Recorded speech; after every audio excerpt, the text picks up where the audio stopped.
দেশবাসী আশা করেছিল অতীতের অপকর্মের যে পরিণতি, এইটা থেকে শিক্ষা নিয়ে রাজনীতিবিদরা নতুন রাজনীতি শুরু করবেন।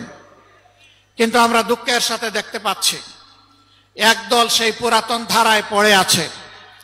তারা কোনো সংস্কারে রাজি না, তারা সনদ বাস্তবায়নে রাজি না, তারা গণভোটেও প্রথমে রাজি ছিল না, তারপরে ধাক্কাই ধুক্কাইয়া সেই গণভোট একদিনেই হতে হবে তা তারা বাধ্য করেছে সরকারকে। এখন আবার কোথাও কোথাও আমরা ক্ষীণ সুর শুনতে পাচ্ছি, যারা এতদিন নির্বাচনের জন্য নির্বাচন করে জনগণকে বেহুশ করে তুলেছিল, এখন তারা ভিন্ন সুরে কেউ কেউ কথা বলতে শুরু করেছেন। এ লক্ষণ ভালো নয়। তারা বুঝতে পেরেছেন তারা যে সমস্ত কর্মকাণ্ড বাংলাদেশে পরিচালনা করছেন, বাংলাদেশের জনগণ তাদেরকে আগামী নির্বাচনে লাল কার্ড দেখানোর জন্য প্রস্তুত হয়ে গিয়েছে। এই লাল কার্ড দেখা থেকে বাঁচতে গিয়ে যদি কেউ আগামী নির্বাচনকে ভণ্ডুল করার চেষ্টা করেন, আমরা মহান আল্লাহর উপর ভরসা করে বলছি তাদের সকল ষড়যন্ত্র এদেশের সংগ্রামী জনগণ ভণ্ডুল করে দেবে ইনশাআল্লাহ।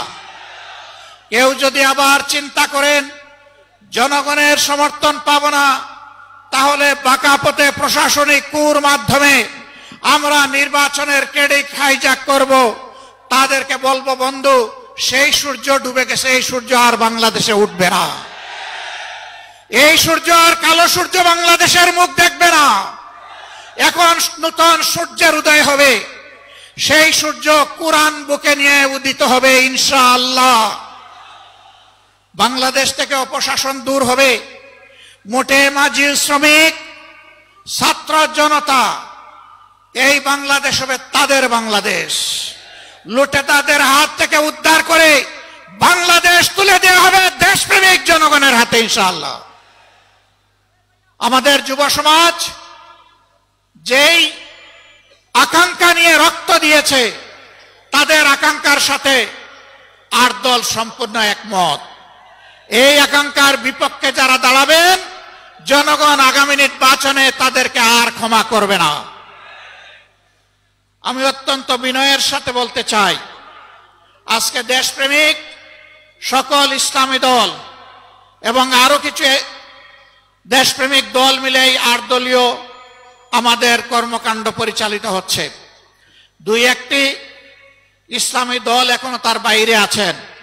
আমি বন্ধুদেরকে অনুরোধ করব, সকল ধরনের মুহের জাল ছিন্ন করে আপনারা আপনাদের আঙ্গিনায় চলে আসুন। আমরা ভয় করি শুধু আল্লাহ তাআলাকে, বাকি যাদের কথা বলেন তাদেরকে আমরা কোনো পাত্তাই দেই না। বিশ্বের সকল শান্তিকামী সভ্য দেশকে আমরা সম্মান জানাই, কিন্তু কেউ যেন আমাদের উপরে কোনো দাদাগিরি করতে না আসেন।